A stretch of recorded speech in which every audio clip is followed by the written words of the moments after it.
Another day, another story. Many associate aspirin with willow bark, but the pills in your cabinet don't come from a tree. Aspirin was invented by Felix Hoffmann, a German chemist working for Bayer, in 1897. He synthesized acetylsalicylic acid, ASA, the active ingredient in aspirin, in a more stable and tolerable form than previous versions. However, the origins of aspirin date back much further. Welcome to Tabo Eminent Channel. The use of willow bark, which contains salicin, a natural pain reliever, was documented by Hippocrates in ancient Greece around 400 BCE. Later, in the 19th century, scientists like Johann Buchner and Charles Frederick Gerhardt refined and studied salicylic acid, but it was Hoffmann who made it commercially viable. Bayer trademarked aspirin in 1899, and it became one of the most widely used medications worldwide. Aspirin is one of the most well-known over-the-counter drugs, but there are a lot of misconceptions about it. For example, while it's true that willow bark played a role in the history of aspirin, the tablets in your cabinet do not come from tree bark. Modern aspirin is made with benzene derived from petroleum. The ancient roots aspirin's origins trace back to Hippocrates, 460 to 370 BCE, the Greek physician known as the father of medicine. He prescribed willow bark tea to relieve pain and fever. Willow bark contains salicin, a natural compound that the body converts into salicylic acid, a precursor to modern aspirin. Indigenous people, including Native Americans, also used willow bark for medicinal purposes. However, consuming raw willow bark caused stomach irritation, limiting its widespread use.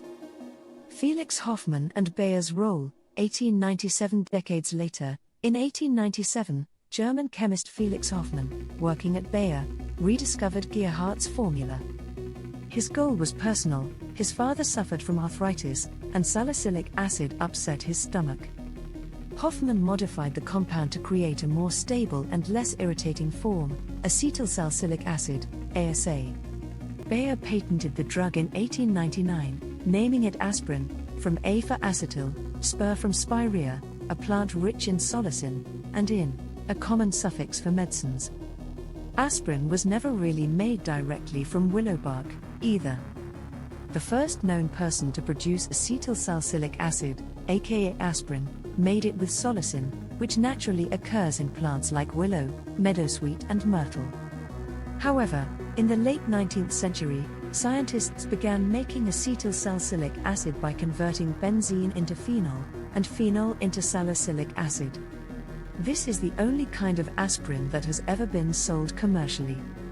Aspirin debuted at the turn of the 20th century as a revolutionary drug that eased pain, reduced fever and marked a significant achievement in modern chemistry. Yet the question of who should get credit for its invention became politicized after the Nazis took power in Germany, leading to the attempted erasure of a Jewish chemist's contributions. Plants containing salicin have a long history in medicine. Sumerian tablets from 4,000 years ago associate willow with pain relief, as does the Egyptian Ebers papyrus from around 1500 BC. Ancient Chinese and Greek sources also recommend willow treatments for certain medical conditions. This includes writing attributed to Hippocrates, the famous 5th century Greek physician. Some modern scholars have questioned how effective these ancient treatments were, since ingesting enough willow to get a useful dose of salicin can cause severe stomach pain. In fact, when one 18th century English reverend began experimenting with willow as a pain reliever, his motivation was not ancient historical precedent, but rather a now debunked theory called the doctrine of signatures. The doctrine of signatures proposed that nature holds hints about how to cure medical maladies. Reverend Edward Stone believed that the cures for certain ailments could be found in the same geographic locations that caused them. At the time, English thinkers like Stone believed that fevers came from swamps. Therefore, he decided to investigate swamps in order to find a cure for fever. Stone ended up grinding willow bark found near swamps into a powder and administering it to people suffering from fevers. In 1763, he presented a report to the Royal Society in England about his study, which he claimed had showed that the powder worked. The next major milestone in the history of aspirin came in 1853, when the French chemist Charles Frédéric Gerhardt used salicin from willow bark to produce acetylsalicylic acid, or aspirin, for the first time. Gerhardt was the first one to actually produce acetylsalicylic acid, but his process was not very good, says Joe Schwartz, a chemistry professor and the director of McGill University's Office for Science and Society. It was not reproducible, so it never became of any commercial importance. It wasn't until the 1890s that scientists at the Bayer Company in Germany produced a commercially viable form of acetylsalicylic acid. Bayer patented the drug and began selling it under the brand name aspirin, though the company later lost the trademark to that name. The question of which chemist at Bayer was responsible for its creation then became caught up in the anti-Semitic politics of Nazi Germany. Controversy over Bayer aspirin. First written account of Bayer's development of aspirin is a footnote in a 1934 history of chemical engineering.